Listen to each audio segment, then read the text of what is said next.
Before we get into the video, I just want to say this is all speculative. This isn't 100%. This is just me looking at the information and trying to put the information together. And it's very interesting. So, just wanted to get that out there. Welcome to my channel, everyone.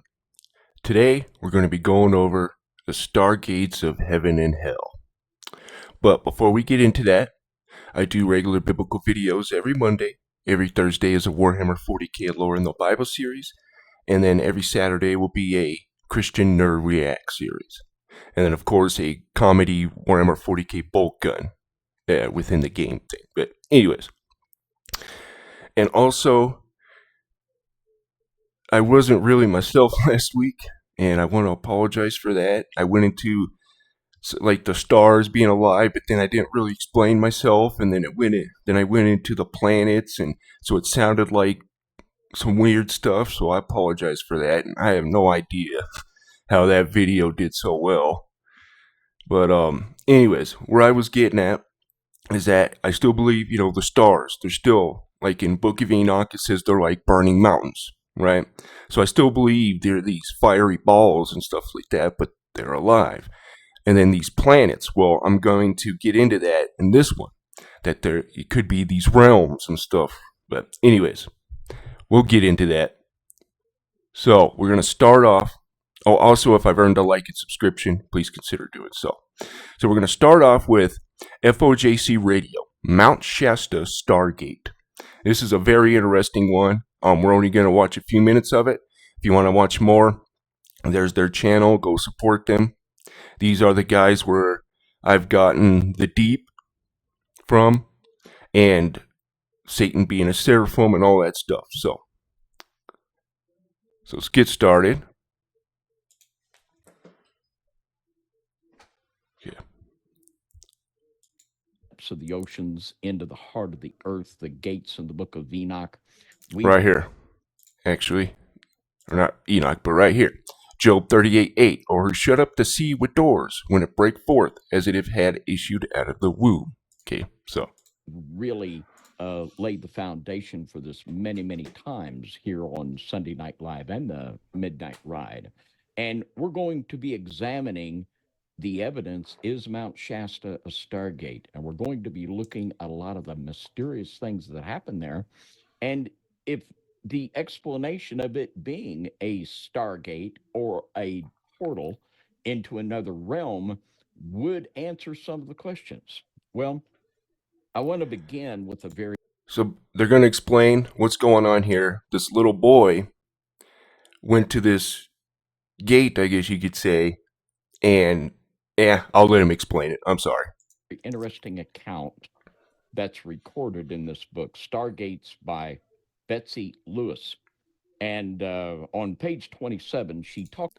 There's that. The ET undersea and underground bases revealed. Now, real quick, so we have who were shut up the sea with doors and break forth as it had issued out of the womb. Now check this out. Newly leaked video shows UFO disappear into the water. That's interesting. And you see this all the time of them coming up out of the ocean and going into the ocean. So, yeah, sorry. Talks about an incident that took place on Mount Shasta, September 2nd, 2011. She wrote, the bizarre incident began on Friday night, September 2nd, 2011, the day a 3-year-old boy vanished around 7:35 p.m. near the Mount Shasta area in Northern California. His parents had set up camp near a large creek when Indiana Pitts wandered away from camp. The parents began to That's the kid's name, I believe. Indiana Pitts. frantically search for him and their son before contacting the local sheriff and the United States Forest Service. The McLeod Volunteer Fire Department was first on the scene, and within 45 minutes, an estimated 100 paid and unpaid searchers and rescue personnel were combing through the forested area. In most missing cases, the people or children who go missing are never found or are found dead. Approximately 5 hours after Indiana went missing, he was found alive in a thicket directly next to a trail the rescue teams had thoroughly searched. Now, what's also So this kid showed up at a place where they looked a ton of times. I know you guys got that, but very anyways, I got to interesting stop it, the in video. this I'm sorry. I got to stop the video every now and then to stop the copyright stuff, so I apologize. story, it is one, and there's so many of these in 2018 alone. 18 people vanished mysteriously without a trace from Mount Shasta. 18 in That's a lot of people. 1 year. I mean, really. I mean, that should have really been a very newsworthy story. 18 people vanished without a It ain't going trace to in one happen. year, 2018. And I'll go along and read here what this young boy said about his experience. It says, the little boy said, "Don't you remember when I was lost in the woods? I wonder what happened to the others. The other grandma Cappy grabbed me and took me to a creepy place. She's really a robot," he continued. Hear that? "It was a cave with spiders." And there's a person out there named Stephen Greer who says that these aliens or the alien greys are like robot suits or biotic suits or something like that. Interesting. But this is even more than that. This is a robot taking the looks, whatever, of his grandma or something like that, I believe, or something to that extent. And this goes along with like Fallout 4, right? You have the Institute, who usurps a lot of stuff. I forget the whole lore, but they replace people with these synths. So interesting. And there was purses and guns. I was too scared, so I didn't touch anything. But when she climbed the ladder, the light made her look like a robot. There were other robots too, but they didn't move. She made me lay down to look at my tummy. Then she tried to get me to poop on a sticky paper. These entities are weird, man. They're weird.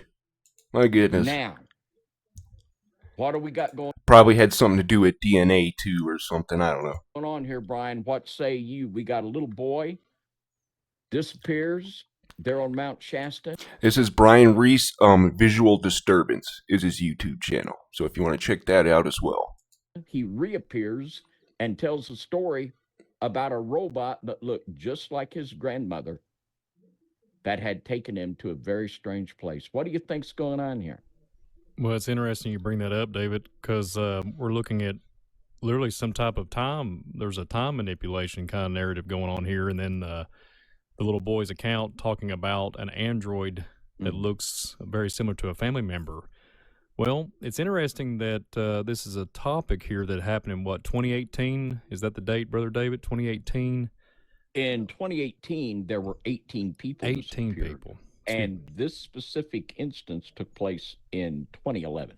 2011. Forgive me. 2011, though, even though this is, 15 years ago pretty much now, one thing I will have to point out, in 2024, here we are, and Tucker Carlson just recently had a guest on, and he's talking about this. He's talking about...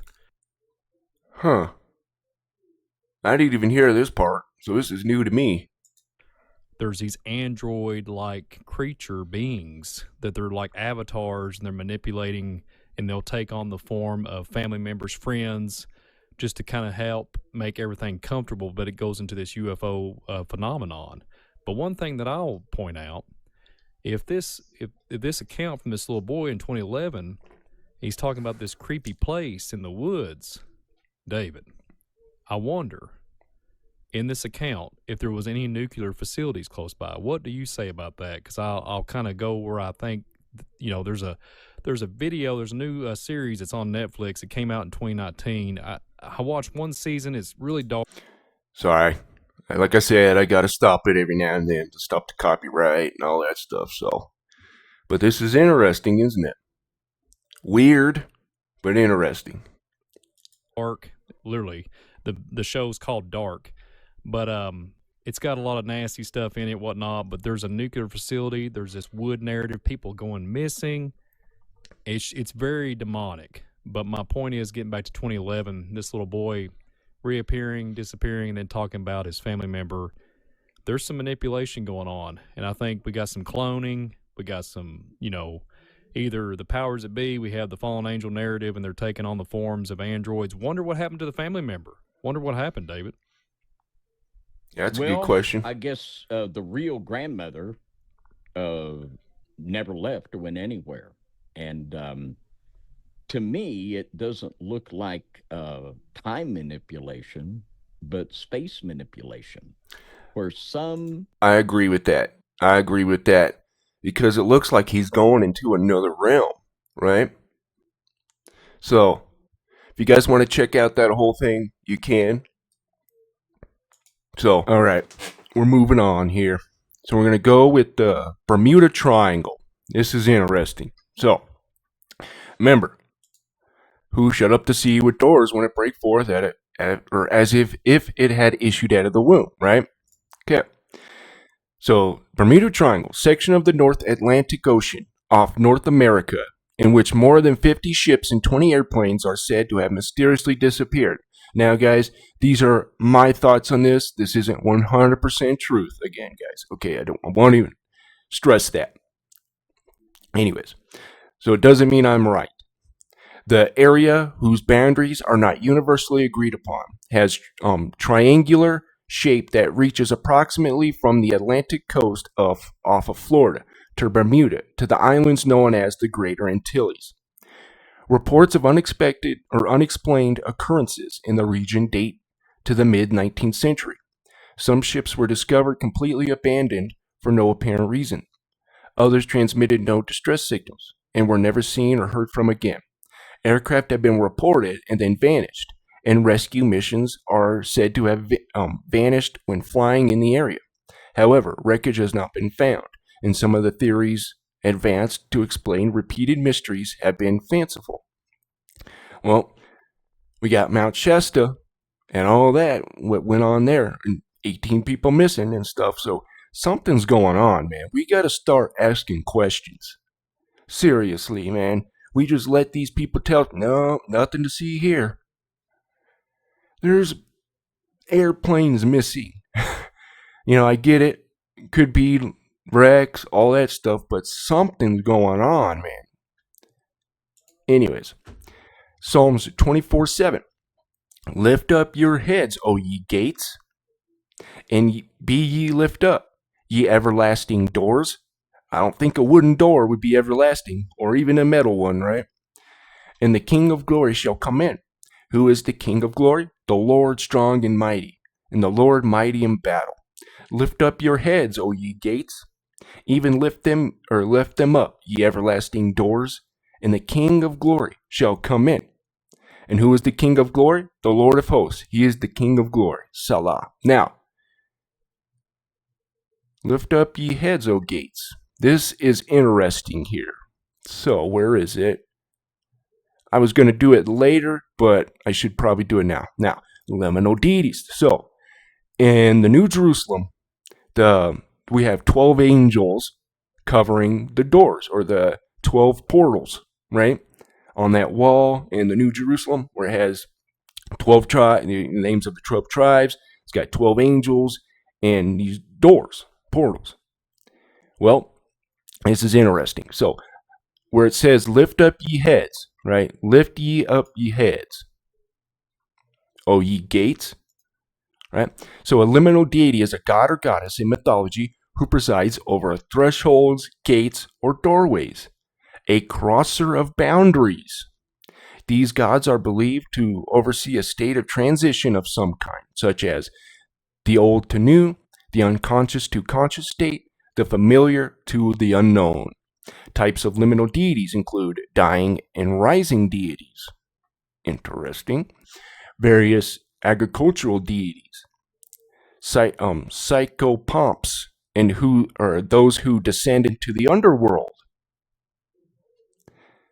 crossing the threshold between life and death. Vegetation deities mimic the annual dying and returning of plant life, making them seasonally or cyclical liminal deities in contrast to the one-time journey, typical of the dying and rising myth. Interesting, isn't it? Lift your heads up, you gates. Anyway, I just thought that was interesting. So, now we're going to get into the 7 Vihartis, heavens of the or upper worlds. And then there's 7 underworlds, or hell. So, Satyaloka, Brahma's Loka, or his planetary system is not eternal, abode of truth, or of Brahma, where Atman are released from the necessity of rebirth. The Tapaloka, Adobe, or abode of tapas, or the other deities. So they're in these different realms, right? And we have the 9 or 12 realms of the Norse mythology and all that. But anyways, I'm getting there. I'm getting ahead of myself. So we got the gates of the underworld. Ataloka is ruled by Bala, a son of Maya, who possesses mystical powers. That's going to come and play here, actually, by one Yan. Bala created 3 types of women: Savanyas, or Severianis, or Severines. I'm sorry, guys, who like to marry men from their own group, who marry men from any group, blah, blah, blah. I want to get to the other one. Where's the sorcery one? Oh, right here. Totalaloka, or Loka, is the realm of the demon architect Maya, who is well versed in sorcery. Shiva, interesting, as Tripur Antaka, destroyed the 3 cities of Maya, but was later pleased with Maya and gave him his realm and promised to protect him. So we have, this is the Hindu mythology. I'm sorry, I should have said that, but this is the Hindu mythology. Okay. Now we got the Norse mythology, right? So there's 14 here, and there's 9, but some say 12. So I'm not sure on that why they say 12, but anyways. There are 9 realms in Norse mythology. They are called Niflheim, Muspelheim, Asgard, Midgard, Jotunheim, Vanaheim, Alfheim, Svartalheim, and Helheim. The 9 worlds is Norse mythology, or in Norse mythology, are held in the branches and roots of the world tree Yggdrasil. That's where hell is. So remember, right? Or who shut up the sea with doors when it breaks forth, as if it had issued out of the womb. That's going to come and play here. Okay, so Niflheim. It is the darkest, coldest region of all realms, according to Norse mythology. Niflheim is one of the first 2 realms in place in the northern region. Did I bring that up? I probably didn't. No, I didn't. So, there's rivers here. And so the eldest spring in the world called Verglamer. So, as you guys know, I brought it up a million times. The deep.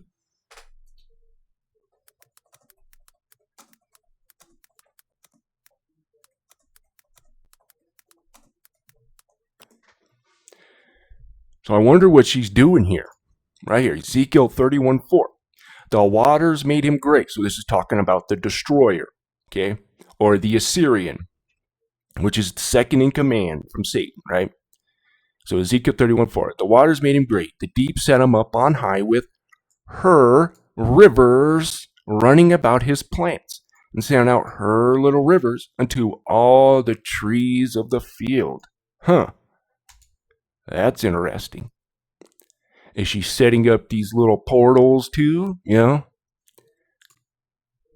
Or at least trying to use these, I should say.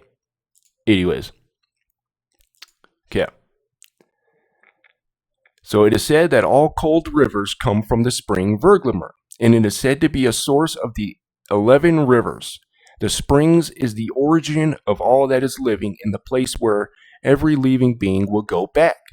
The water from Elavagar flowed down the mountains to the plains of Gagap, where it is solidified to frost and ice, which is gradually formed out of a very dense layer. So we have this right here, right? So she sent up and all rivers and to all the trees of the field. Therefore, his height was the Assyrian was exalted above all the trees of the field, and his boughs were multiplied, and his branches became long because of the multitude of the waters, and shot forth. So we have here. By the way, its bubbling, boiling spring is located in Niflheim and is protected by a huge dragon called Nidhogg. Forgot to put that part. And is the source of these 11 rivers, the origin of the living, and the place where living being will go back. Is this where, the fountain of youth and all this stuff, right? So, very interesting. So, as the world tree Yggdrasil started to grow, it stretched one of its 3 larger roots far into Niflheim and drew water from the spring Verglamour. Interesting. Okay. Muspelheim, the land of fire. Okay. What is the land of fire? That's not it. Where did I put it? Uh-oh. Nope. There it is. Okay. Sorry, guys. So check this out. So we have this realm, right? So Revelation 20 and 15. And whosoever was not found written in the book of life was cast into the lake of fire. Boom. Oop. Right here. Check that out. That's Muspelheim, the land of fire. We're going to get further into that.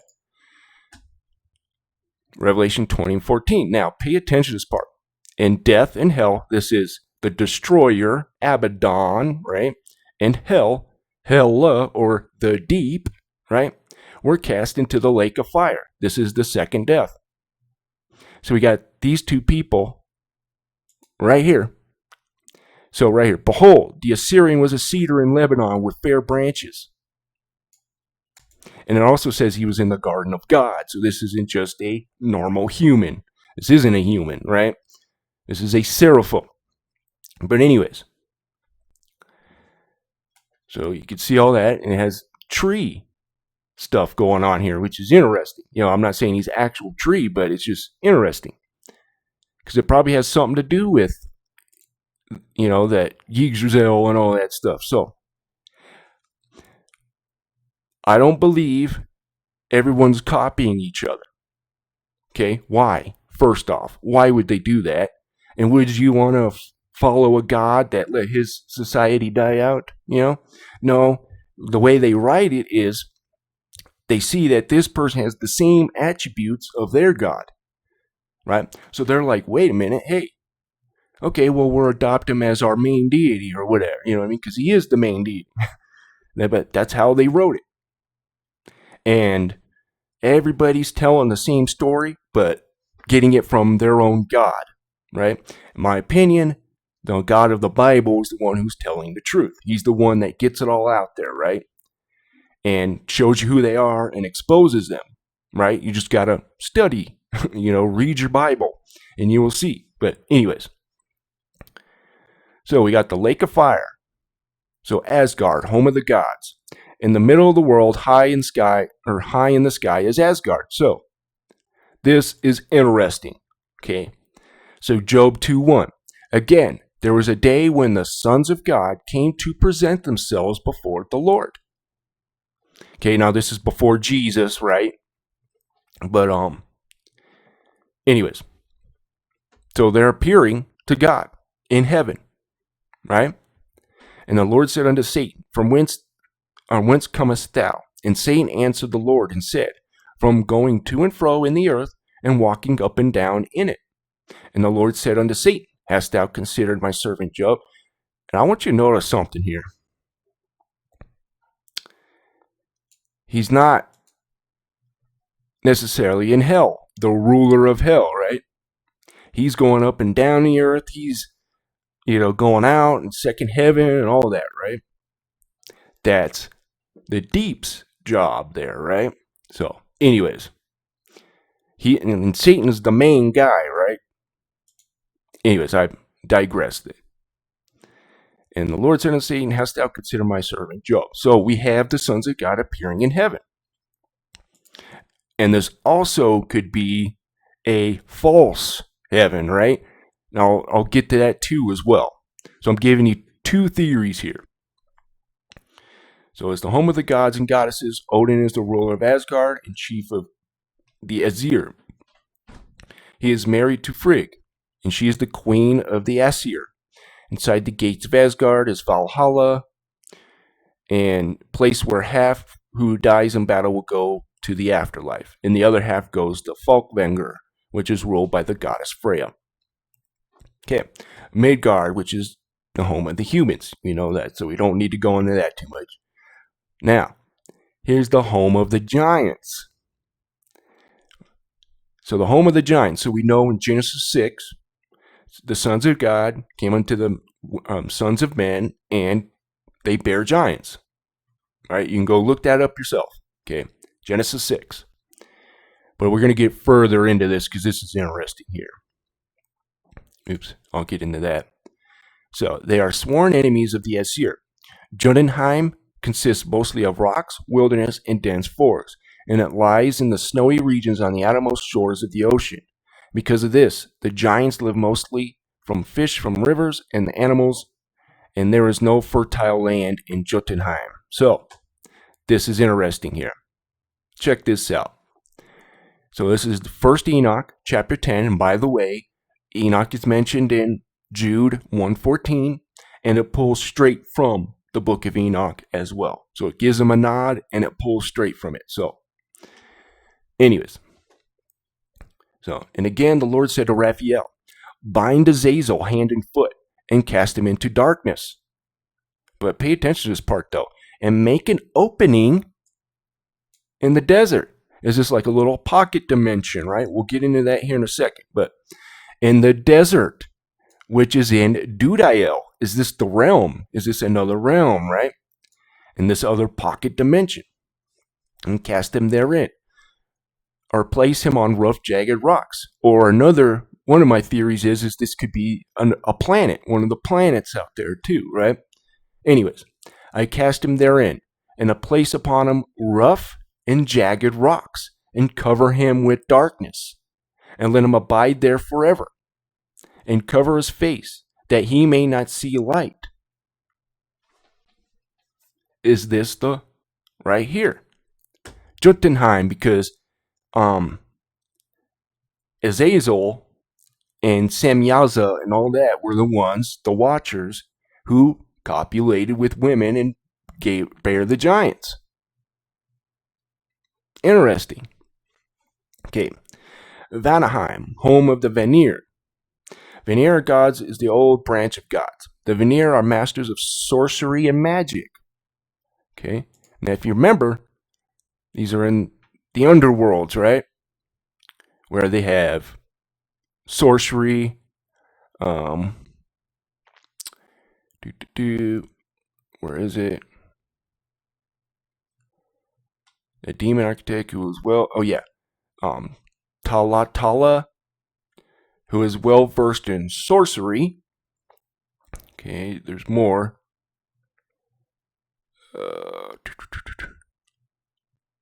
Where is it?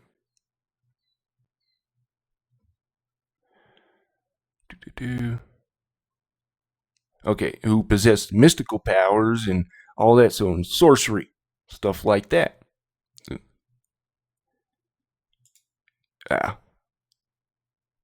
Gates of the shadow of death. Where is it? Nope. Right here.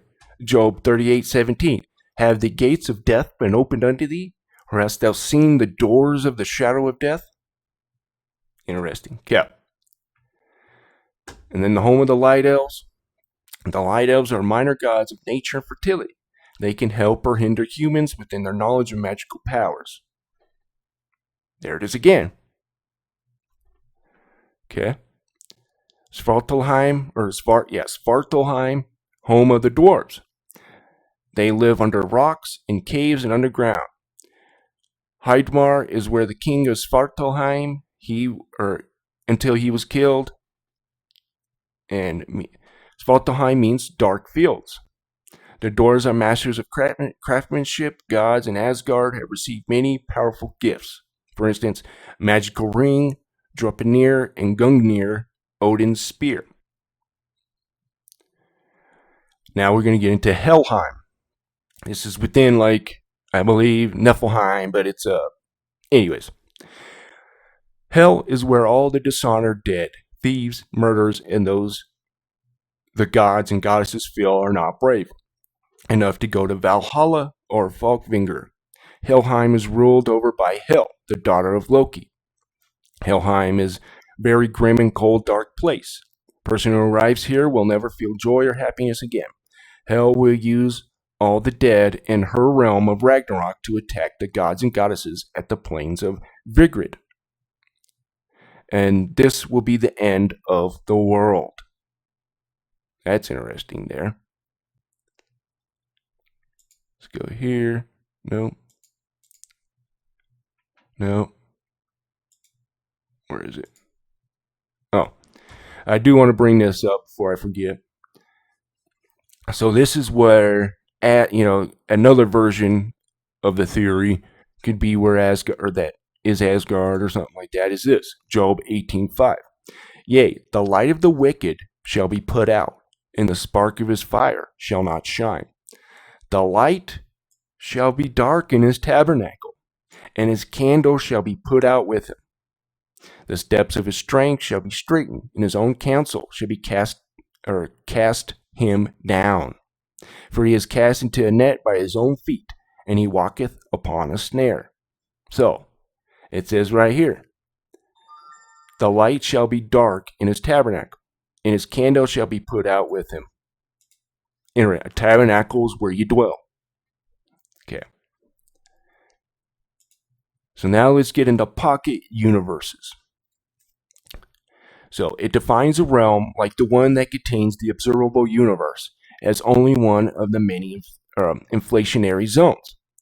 Wait, hold on. I think I missed this. Oh, yes. So there's 9 planets, right? 9 planets in the solar system. And what if this is where the realms are, different realms? And Helheim, just like Hell, is located under the earth. That's where Gaia, you can say, Tiamat, Hela, same deities, okay, reside. They're on the earth. Saturn has been equated to like Satan and all that. And then you got Venus, which is attributed to the goddess, right? Or Venus. Yeah, Venus is the one attributed to the goddess. And then you got these different gods, right? In Enoch says they will err according to the stars, right? And worship them to be gods, right? But is it because they worship these planets and stuff like they do because that's where they reside? That's another theory. So, and I want to get into that real quick. So, this is the electric universe theory. I don't believe it at all, but it does explain some things to how an atom knows what that atom on the other side of the universe is doing at all times, right? But anyways, so a web of electromagnetism connects planets, moons, stars, and galaxies.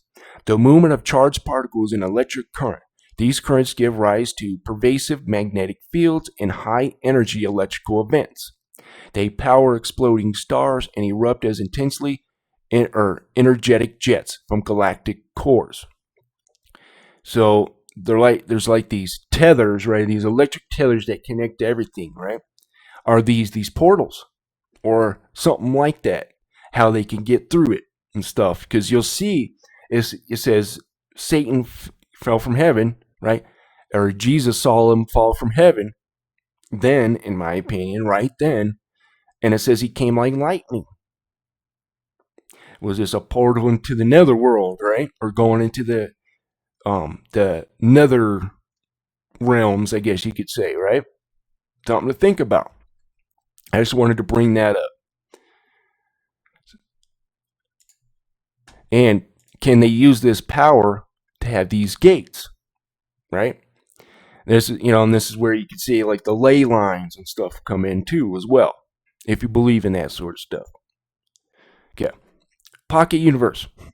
It defines a realm like the one that contains the observable universe as only one of the many inflationary zones.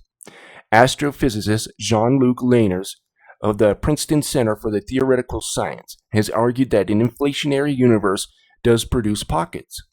In his 2012 journal, Leiners wrote about how pocket universes can emerge as a result of eternal inflation. The mechanisms of inflation within these pocket universes could function in a variety of manners, such as slow roll inflation, undergoing cycles of cosmological evolution, or resembling of the Galilean Genesis, or other emergent universe scenarios. Leiners goes on to discuss which one of these types of universes we live in, and how that is independent on the measurement of regulation of infinities inherent in eternal inflation. But Leiners continues, the current leading measure proposals, namely the global light cone cutoff and its local counterpart, the causal diamond measure, as well as closely related proposals, all predict that we should live in a pocket universe that starts out with a small Hubble rate, thus favoring emergent and cycle models. Lehner adds, pocket universes which undergo cycles are further preferred because they produce habitable conditions repeatedly inside each pocket. Right? So here, he has and darkness was put on him. Is this a pocket dimension type thing, right? Or a pocket of the underworld that he put him in, and it's like this prison thing or something, I don't know. But it's interesting to think about. Because he's put under rocks, but then he's put in this darkness. So, it's interesting. All right. Job 38:17. So now here's the gates of hell, right? The gates of the underworld. Job 38:17. Have the gates of death been opened unto thee, or hast thou seen the doors of the shadow of death? So we got, right? The gates of heaven, lift up ye gates, and lift ye up, you everlasting doors, and the glory, or the King of glory shall come in, right? And now we have the gates of the underworld. Just like these guys say, just like these guys, right? Not exact like each other, but interesting stuff. So, this is even going to get even more interesting. So, we're going to start with one,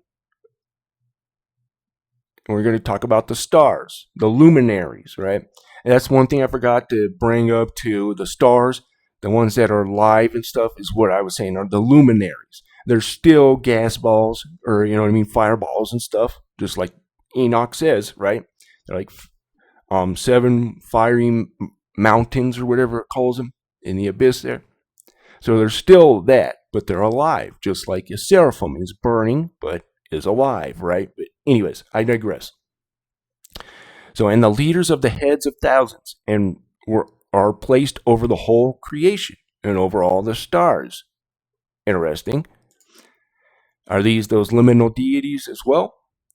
Okay, have also to do with their 4 intercalary days, being inseparable from their office, according to the reckoning of year.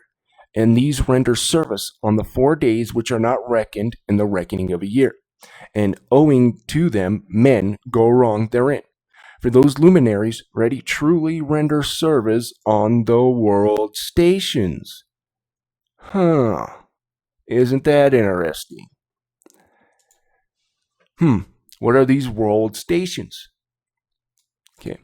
one in the first portal and the third portal of heaven, one fourth portal and one sixth portal, and the exactness of the years accomplished through the separate 364 stations. Say what? Guys, heaven is a lot bigger than we think it is. That's interesting, isn't it? Okay. So we got these world stations and 364 of them. Okay. Ancient Mesopotamian underworld. So here I am using more ancient texts. Sorry, I had a comment last one. But anyways, I shouldn't have said anything. I kind of tongue-in-cheeked them, but so I apologize if you're watching. I apologize. I didn't mean to. I don't really I say my piece and then I don't really respond because I've learned my lesson at that. Okay, is it just becomes a little peeing war. You know what I mean? And it just gets longer and longer and longer. It helps the algorithm, but I don't know. I just don't like that stuff because I'm not going to change your mind and you're not going to change mine. You know what I mean? So, anyways, I digress. Was the lowermost part of the ancient Near Eastern cosmos, roughly parallel to the region known as Tartarus from early Greek cosmology. So that's that prison place, right? Also called the abyss in the Bible and stuff. It was described as a dark, dreary cavern located deep below the ground, where inhabitants were believed to continue, a transpositional version of life on Earth. The only food and drink was dry dust. But family members of the deceased, you know what? That's interesting. Hold on. That's interesting. I just thought of this.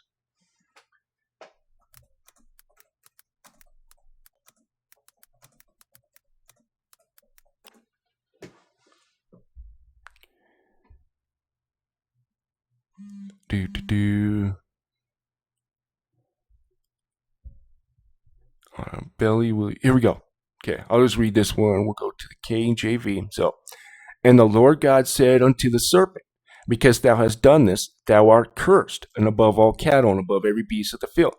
Upon thy belly shalt thou go, and dust shalt thou eat all the days of your life. That is interesting right there. Okay. Excuse me. But family members of the deceased would pour sacred mineral libations from the earth for them to drink. What's interesting, remember Lazarus and the bosom of Abraham, right? He wanted to just dip his finger or whatever in water so he can have something, right? So, interesting. I won't bring that up, or you know what? I probably should.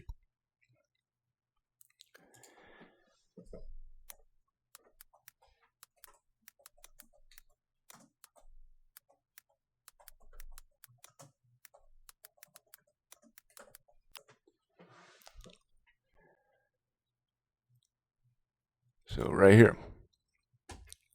So there was a certain rich man which clothed in purple and fine linen and fared sumptuously every day.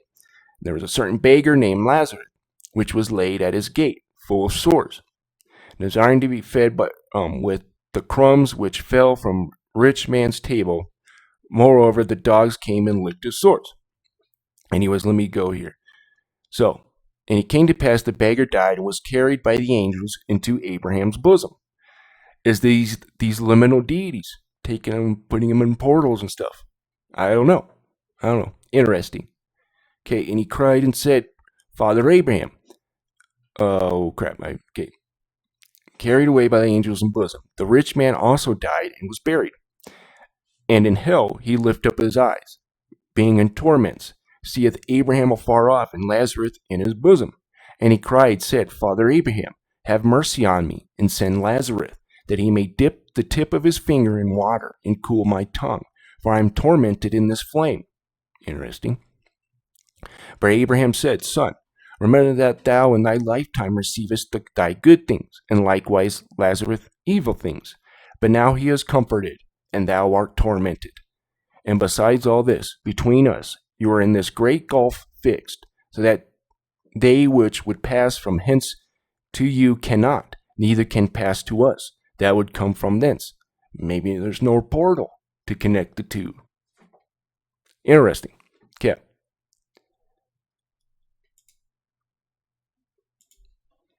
In my opinion, folks, they're all telling of the same story. Now, of course, from their gods, you could say, right? And of course, I believe the Bible's the one telling the truth, right? And again, why would you want to follow someone else's God? What would be the point? Why would you want to follow a God who let his society die out, right? So there's something more going on here, guys. Okay, in my opinion. Heaven is a lot bigger than we think, right? All right. Myths, symbols, and sand play. So, spirit goddesses and gods often guarded gates, portals, and doors. Guardians also appeared in form of dragons. So, these world stations, right? Okay. And they guarded both the physical world as household deities and the cosmic world as guardians of heaven in the underworld. Guardians offered protection, denial of passage, or a challenge to overcome. Just as the powers of the earth must be defended, so by analogy, must all mythic, religious, and spiritual wealth or power be protected against hostile forces or against possible intrusion by the unworthy. All right, so Anakusha, Indian tiger-headed goddess, doorkeeper of the east, guardian of the door on the sixth day of the Bardo world. A world station. Celestial kings, Chinese deities who replaced the two door guards, Shentu and Yulu. Chok Yuma, Tibetan goddess, the doorkeeper of the east. Chung Lui, or Chung Li, I guess you'd say maybe, Chinese household god, one of the Chinese gods of the inner doors, also known as Sao Shen. Dithitambos, Roman god of the double door. The epithet of Dionysus. Karing, Swedish door spirit. She stands by the door to blow out the candles of those entering or leaving. Okay, you guys get the point here, right? All right. So it's the gates of hell. The gates of hell are various places on the surface of the world that have acquired a legendary reputation for being entrances to the underworld. Now remember, this is where Mount Shasta, the Mount Shasta Stargate we just listened to at the beginning. Is that one of them, right? Anyways, and you hear the worship in high places, right? The Bamas is what they're called. It's where they would go and worship the gods on these mountains or these really tall hills, right? The highest they can get to. So, interesting. So, legendary reputation for being entrances to the underworld. Often they are found in regions of unusual geological activity, particularly volcanic areas or sometimes lakes, caves, or mountains. Interesting. Legends from both ancient Greek and Rome were told stories of mortals who entered or were abducted into the netherworld through such gates. Ananias visited the underworld, entering through a cave at the edge of Lake Arvinus in the bay, or at the Bay of Naples, or on the Bay of Naples. Hercules entered the underworld from the same spot. In the middle of the Roman Forum is another entrance, Lacus Curtius, where, according to legend, a Roman soldier named Curtius bravely rode his horse to the entrance in a successful effort to close it, although both he and his horse perished in the deed. That's crazy. Interesting. Lerna Lake was on the entrance, or Lerna Lake was one of the entrances to the underworld. Odysseus visited the underworld, entering through River Acheron in northwest Greece. Right here. Job 38:8, or who shut up the sea with doors when it brake forth, as if it had issued out of the womb. Our world is a lot more, folks. I'm telling you. There's a lot more going on, in my opinion. Okay. Orpheus traveled to the Greek underworld in search of Eurydice by entering a cave at the Taenarum, or Cape Taenarum, on the southern tip of the Peloponnese. My goodness, I'm terrible with all these foreign words, man. I apologize. I'm not trying to disrespect you guys if you're this language or whatever. Pluto's gate, Plutonian in Greek, plutonium in Latin. That's interesting, isn't it? In modern day Turkey, unearthed by Italian archaeologists, is said to be entry gate to the underworld. Okay. Right here. Had the gates of death been opened unto thee? Or hast thou seen the doors of the shadow of death? All right, so I brought up the lake of fire. Now I want to reaffirm this real quick. And I proceed and saw a place which burns day and night, where there are 7 mountains of magnificent stones, 3 towards the east, 3 towards the south. And for those towards the east was colored stone, one of pearl, jacinth, and towards the south a red stone. But the middle one reached to heaven like a throne of God, or like the throne of God, of alabaster, and the summit of the throne was sapphire. And I saw flaming fire. Interesting. Okay. Is it this realm right here, the land of fire? Okay.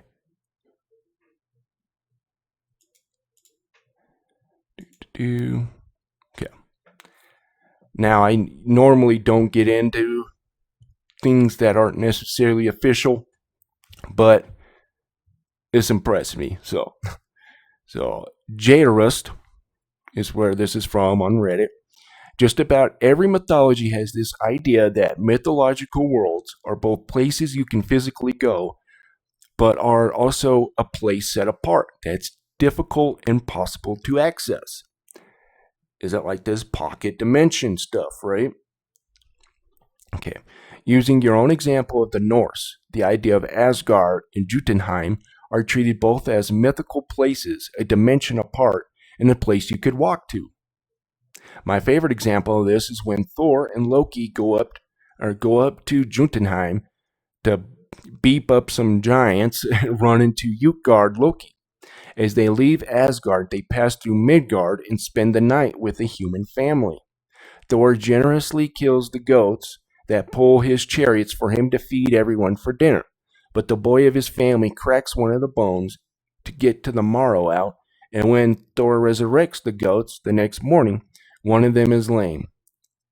Thor is furious, takes the boy, and sometimes the boy's sister, depending on retelling, with him, and Loki, as the party now walks the rest of the way to Jotunheim.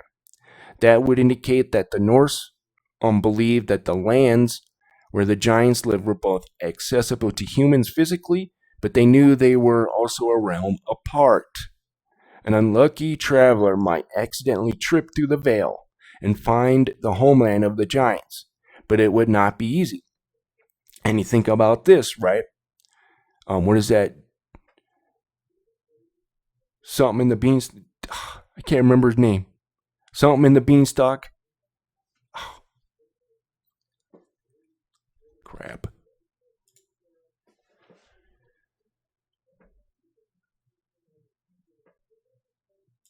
James and the Giant Beanstalk or something like that.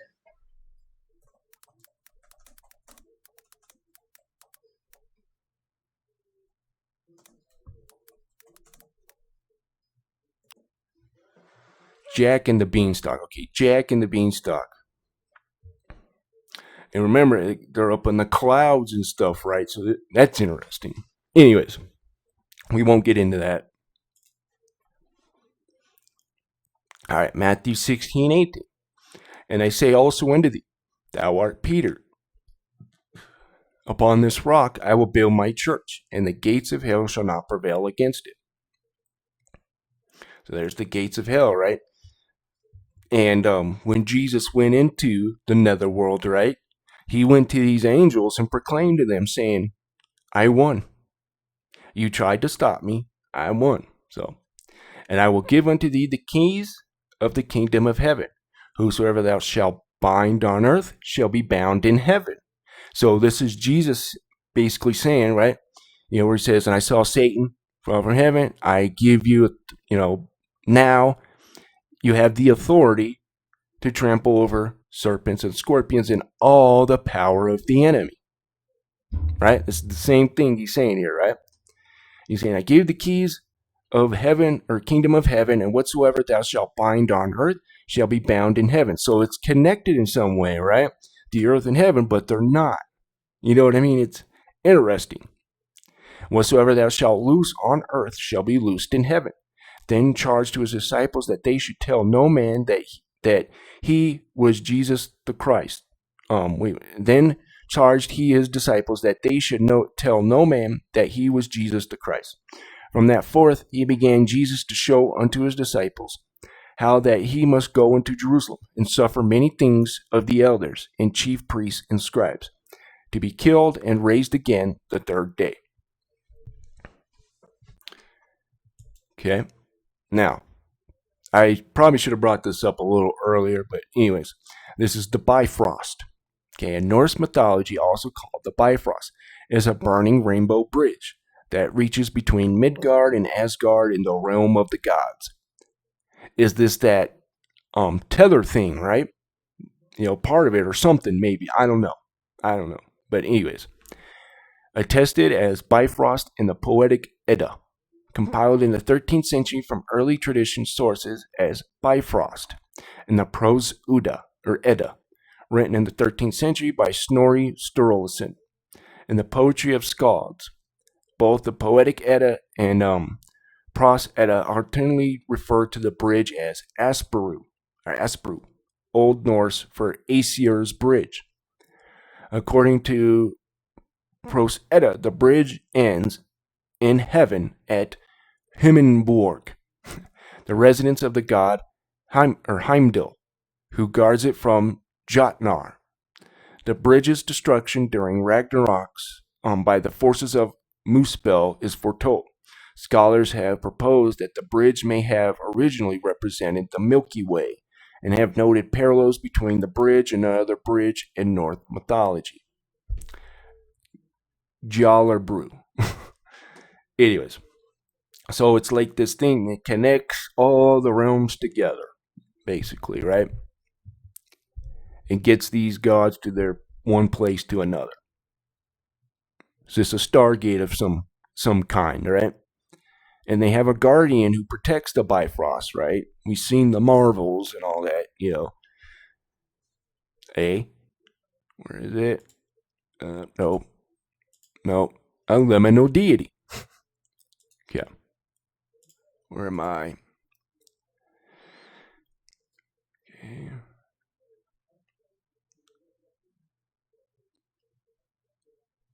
No, okay. Check this out. So, this is Enoch chapter 14. And the vision was shown to me thus. Behold, the vision clouds invited me, and mist summoned me. In the course of the stars and lightnings sped and hastened me. And the winds in the vision caused me to fly and lifted me upward and bore me into heaven. And I went until I drew nigh unto a wall, which was built of crystals and surrounded by tongues of fire. This is the New Jerusalem, folks. Okay, and began to affright me. And I went into the tongues of fire and drew nigh to a large house, which was built of crystals. And the walls of the house were like tessellated floor, made of crystals, and its groundwork was of crystal. Its ceiling was like the path of the stars and lightnings, and between them were fiery cherubim, and their heaven was clear as water. A flaming fire surrounded the walls, and its portals blazed with fire. These are those 12 portals on that wall in the New Jerusalem, right? In Revelation and all that. And I entered that house. It was hot as fire, cold as ice. There were no delights and it was built of flames of fire. In every respect, it excelled in splendor magnificent, an extent that I cannot describe to you its splendor and its extent. And its floor was of fire, above it were lightnings, and the path of the stars, and its ceilings was also flaming fire. And looked and saw there a lofty throne. Its appearance was as crystal, and the wheels thereof as the shining sun. There were vision of cherubim, and from underneath the throne came streams of fire. Okay, I want to talk about right here, the tongues of fire, real quick. Power, watchers, petition, blah, blah, blah, finally passed.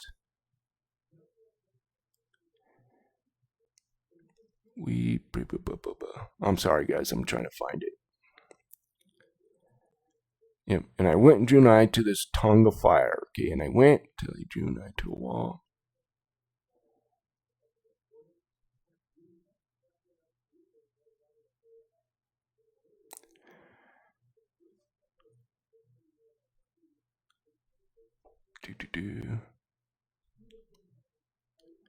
Where is it, darn it?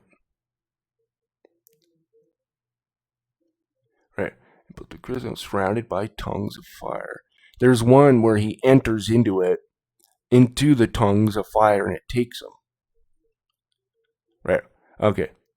And hastened the tongues of fire and drew nigh to a large house which was built of crystal. So these are these portals.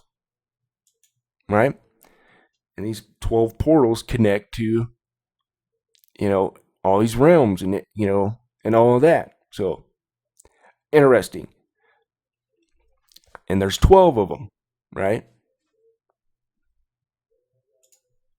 Okay. So, and Revelation 21:10. And he carried me away in the spirit to a great high mountain, and showed me that great city, the holy Jerusalem, descending out of heaven from God, having the glory of God, and her light was like unto the stone most precious, even like jasper stone, clear as crystal. And it had a great wall high, and 12 gates, these portals, right? And the 12 gate, and at the gates, 12 angels. Interesting. And the names written thereon, which are the names of the 12 tribes of the children of Israel. On the east 3 gates, on the north 3 gates, and on the south 3 gates, and on the west 3 gates. Amen. Now, I brought this up for the Warhammer 40K fans. I've done a thing on this on Six Pass Kyokin's podcast there. But anyways, I've also done a video on it if you want to check it out. So, a craft world is a vast planetoid-sized spacecraft populated by Asuryani faction. So, if you notice, it says, in the course of the stars, its ceiling was like the path of the stars and lightnings, and between them were fiery cherubim. Okay. So it seems like it's out there or something, like you see the stars and all that and whatever else, right? So it's interesting.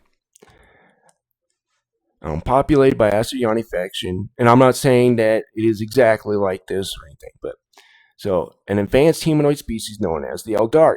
The craft worlds travel through the void of space at sub-light speeds, carrying the greater remnant of the Eldari species after their fall.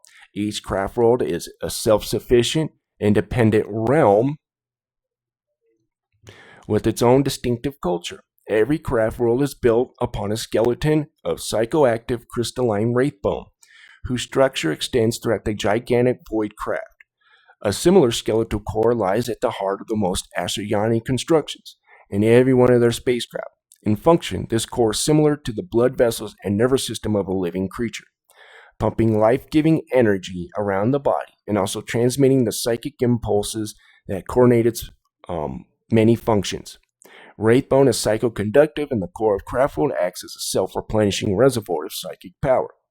The invasive rib-like structures carry the energy throughout the entire length and breadth of the vessel. Now, every craft world carries a what are they called?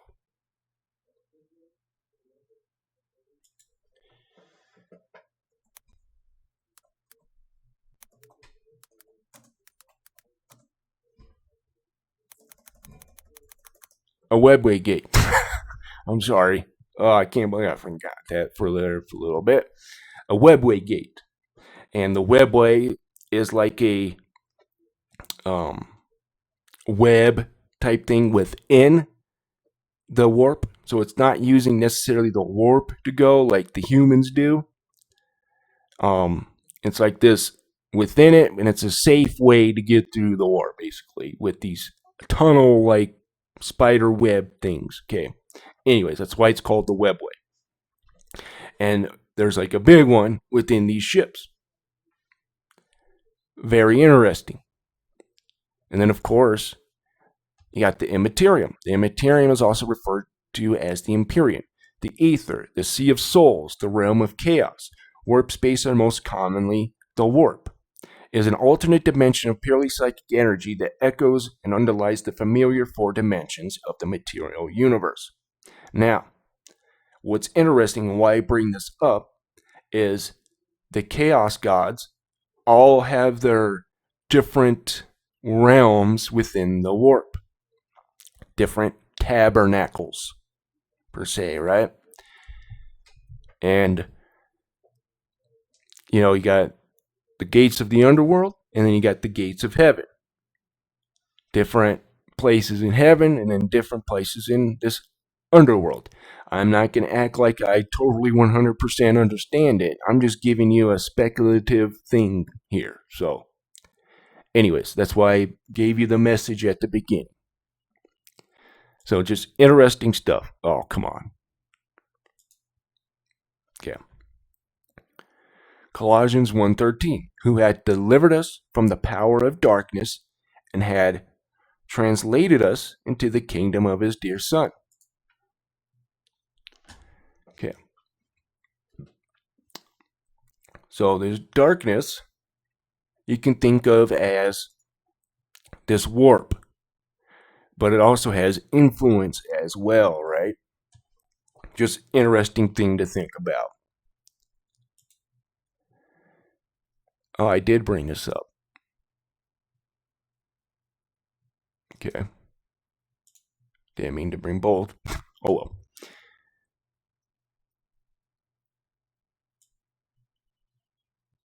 Oh, you know what? We'll do that one, okay? Or not that one. So Revelation 4:1. After this I looked, and behold, a door was opened in heaven.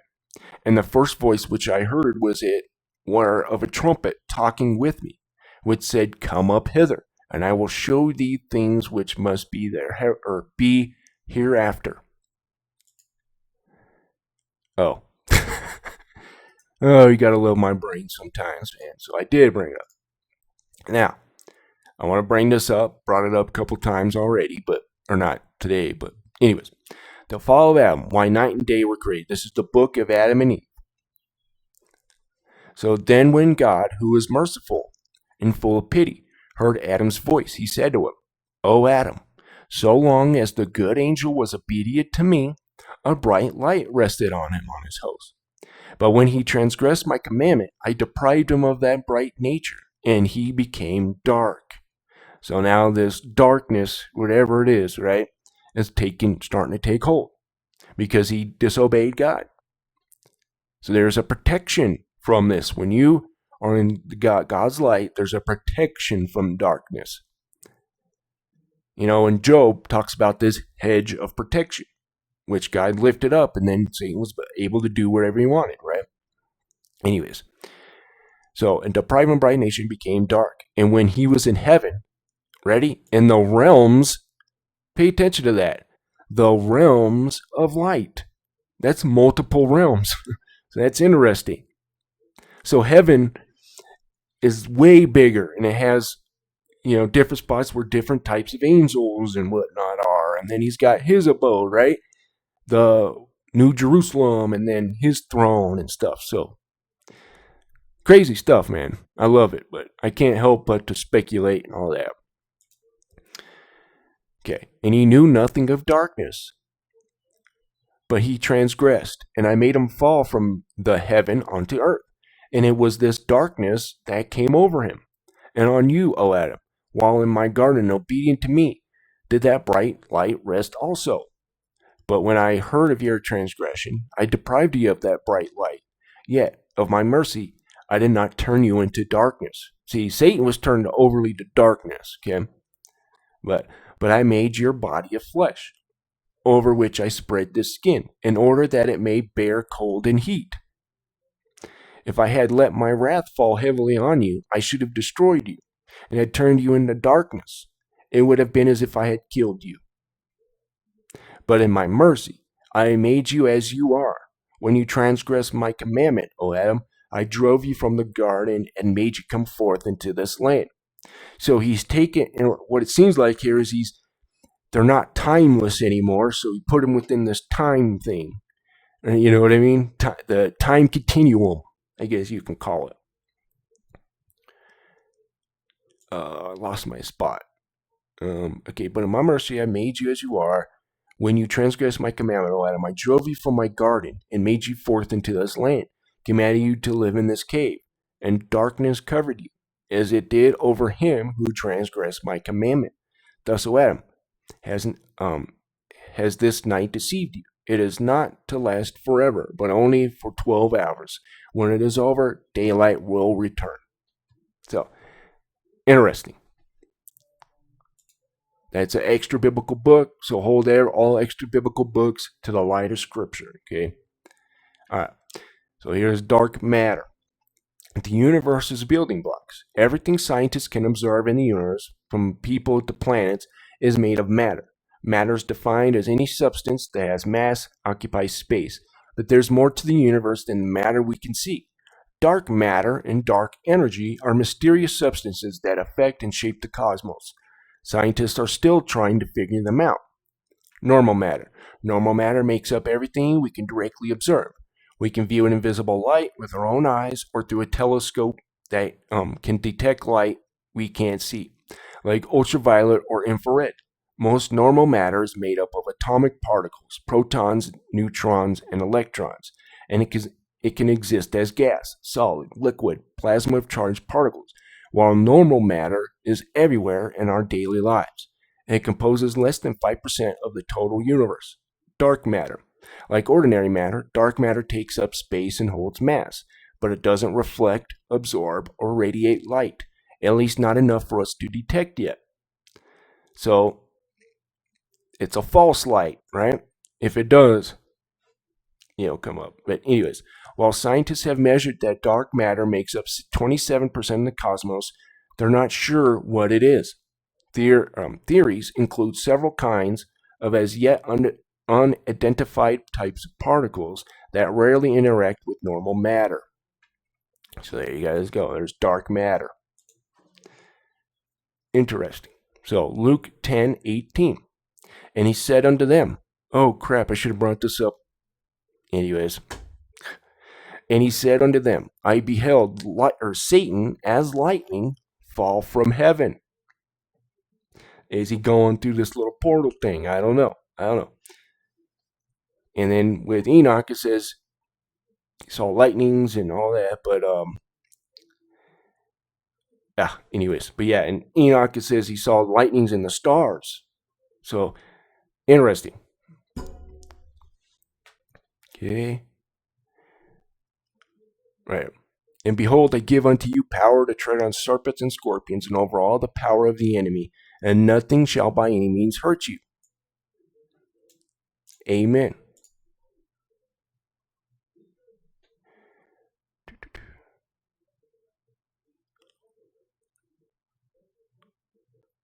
Okay.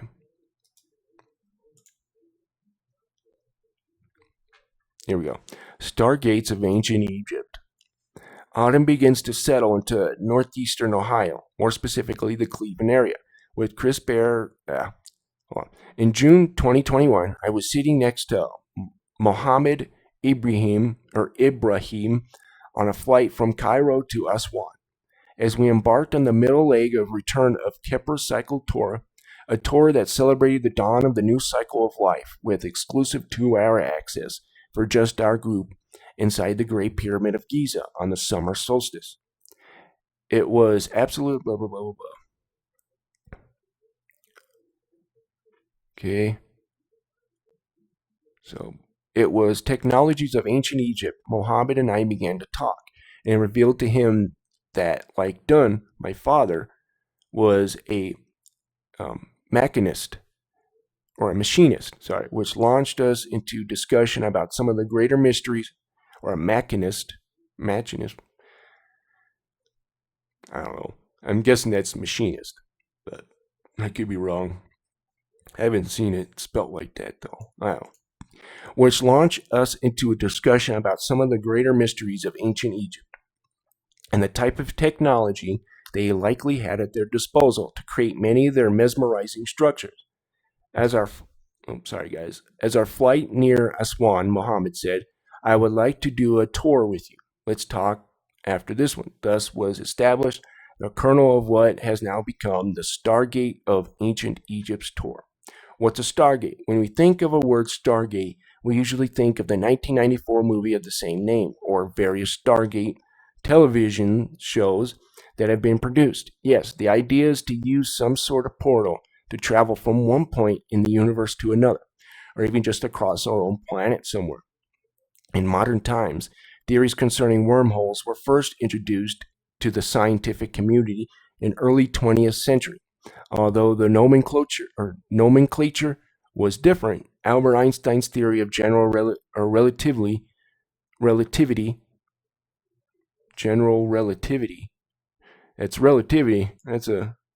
anyways, had not been immediately embraced. An Austrian physicist Ludwig Flamm had been reviewing another physicist's solution to Einstein's equations when he realized alternative solutions were possible.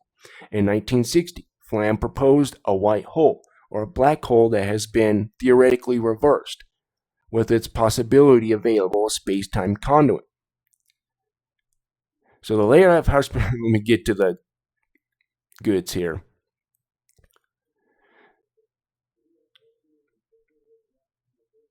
So the layout of the Hatshepsut's mortuary temple is absolutely fascinating. And if I had any influence to the design work of a Stargate, an upcoming blockbuster movie, this temple would be my basis for it. First, we have to consider the long staircase one must climb up to the temple, which leads straight back into the Holy of Holies. Alongside this beautiful staircase, think that's interesting because in the Holy of Holies, in the Bible, that's how they communicate. They would go behind, they had this veil, and they would communicate with God and stuff like that, right? So, interesting stuff. It looks like Saint had another version of it. However, these falcons do not appear to be original animals depicted on these sculptures. A closer examination of the stonework from these statues up alongside the staircase reveals the tail of a snake, the snake being an ancient representation of energy.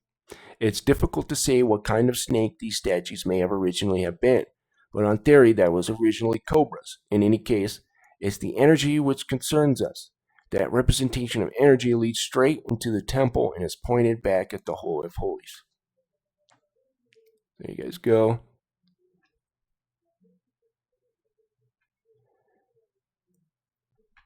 I'm not going to read. I wanted to read a little bit more, but I'm running out of time here, guys, so I apologize. Where is it? Yeah, anyways.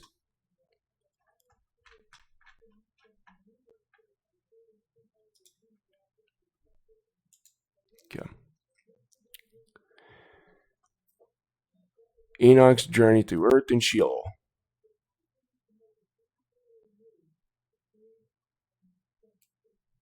Oh yeah, this is interesting. Okay, and we'll end on this.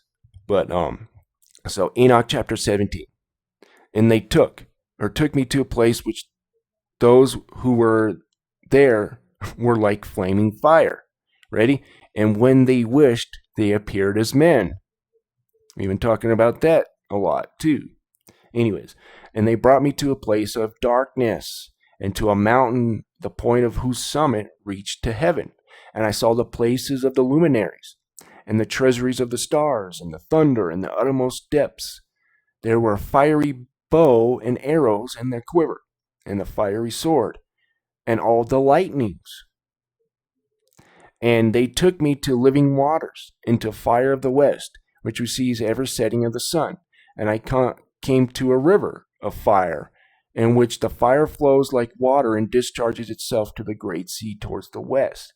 And I saw great rivers, and came to a great river, and a great river into the great darkness, and went to the place where no flesh walks. And I saw mountains of darkness of winter, and place wherein all the waters in the deep flow. And I saw the mouths of the rivers, earth, and the mouth of the deep. So you're seeing all these different portals. You're seeing all these different realms.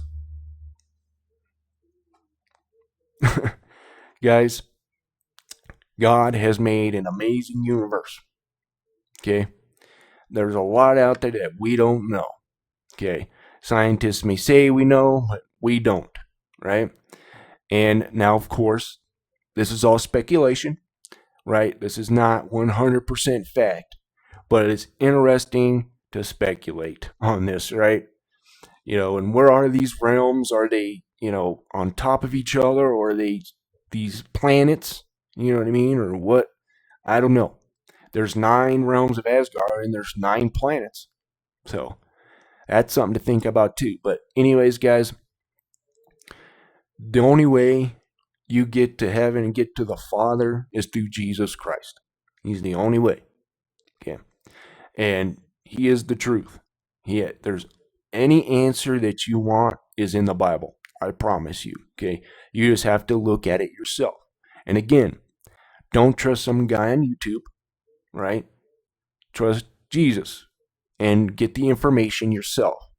And I will put the stuff in there or on the description, or at least the websites or other websites on the wiki source. Just type in First Enoch, and then whatever you see here or whatever. So I won't put the wiki source stuff because that'll be a lot. But you can just go to wiki source or type in First Enoch wiki source, and maybe type in the subject or whatever, and it'll get you. If there's a verse like it, it'll take you to there. Just at the end, type wiki source. First Enoch, the subject, and then wiki source. But anyways, I thank you guys for watching, and you guys have a wonderful day.